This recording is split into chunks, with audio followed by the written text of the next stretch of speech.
Going to continue with the Joyline and Marx windups. This time we'll see some of the trains.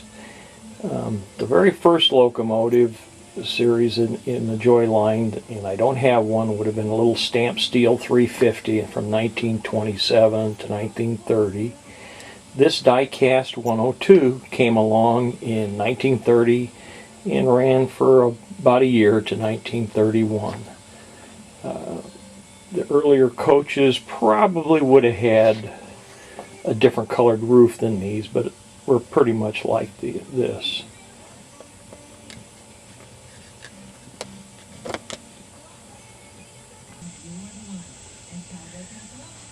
These stamped steel locomotives for Joyline started in 1932 and ran for a few years, came out in a couple of combinations of colors which made the model number vary. This particular one would have been from around 33 to 35, somewhere in that time frame, and that's a model 104 because it's all black.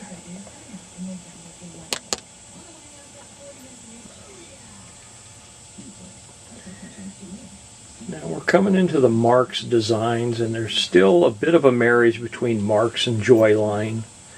The couplers used on this style car are inherited from Joyline, but the body styles and the frame styles are Marx. And this is your earliest Commodore Vanderbilt, started in 34.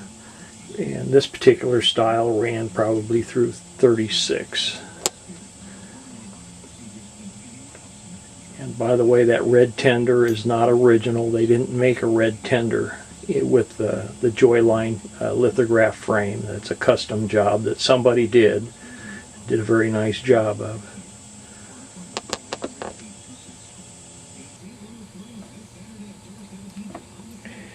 Another Vanderbilt. This is a little bit later style. It's got the square slide-in key. This one also has the whistle in it. And then the cars behind it are on the Joyline type frames with the Joyline couplers. So it's not really a set. That locomotive really would not belong with these cars.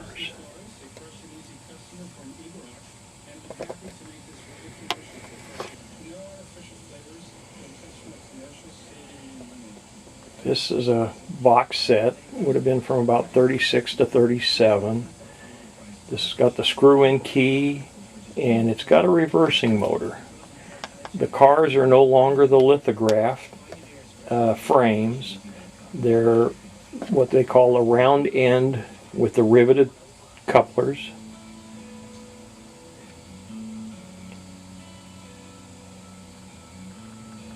An unusual feature of this particular set is this car right here. And what makes it unusual is this era, all of the cars had two-color lithography. And somehow this set came through with the multicolored lithography on this one car. And it appears to be original. It doesn't appear to be altered with. Very rare to find that on these round end frames like this.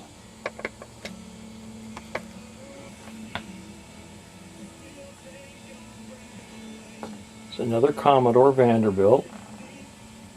This one has the slide-in key and a reverser. Now on this, all of the cars have the tin-plated frames instead of black. That would make this from 1939. And this is a set. This is the proper makeup. And it is a mixed, and they did come with a passenger car stuck in the middle of a freight set.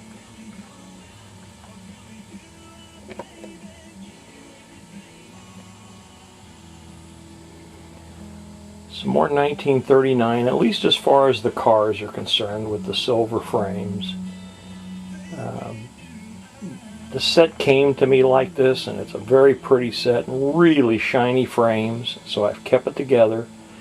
Even though the locomotive, at least judging by the black drivers, really came out early post-war, just as a guess. So it probably was never a real set like this, but I'm not going to break it up, it's too pretty.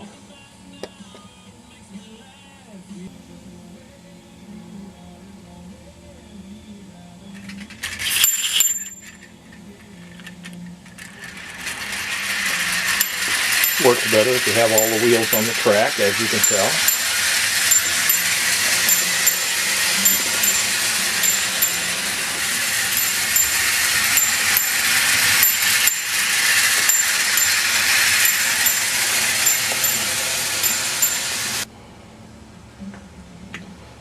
Alright, this is that third generation from the Joy line.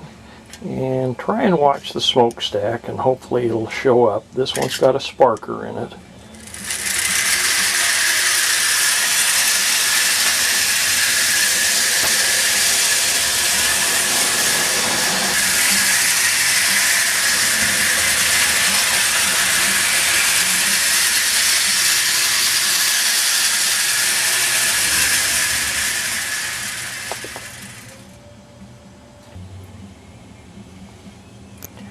Before we take this one out, I want to show you the coupler.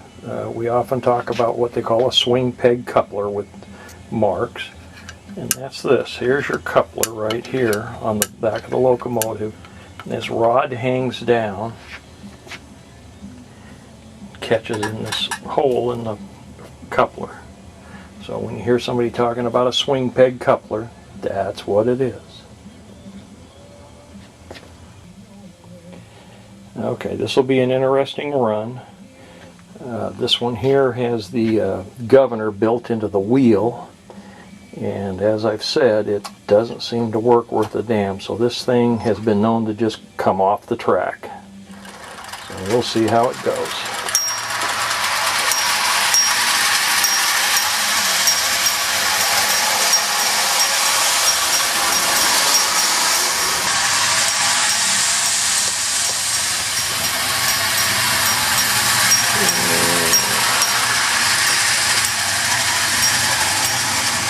What you didn't get to see is the part where it did launch itself around on the back side, and I put it back on.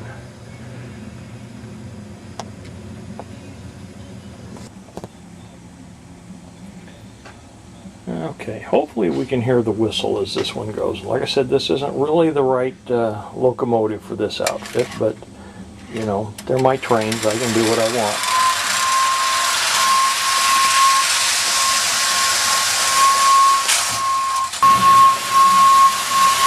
That was a crash you heard as we faded out just a second ago, so doing what I want with my trains also includes wrecking them.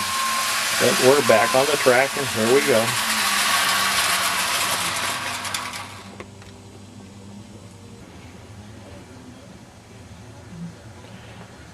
This is one of the units with the reverse, so we'll take a short trip the other direction. We'll pull up on the lever.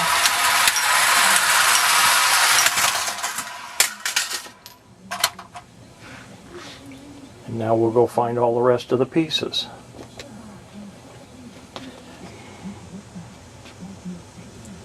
Alright, we'll push down on the lever this time and let it go the right direction.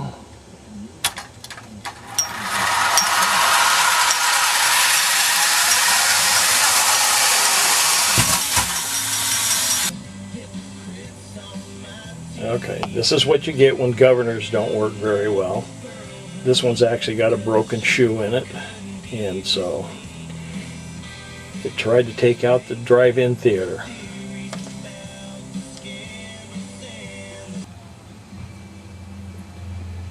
And this is another Vanderbilt with the reversing motor, but after the last episode we'll obviously not go backwards. We'll stick with just going forward.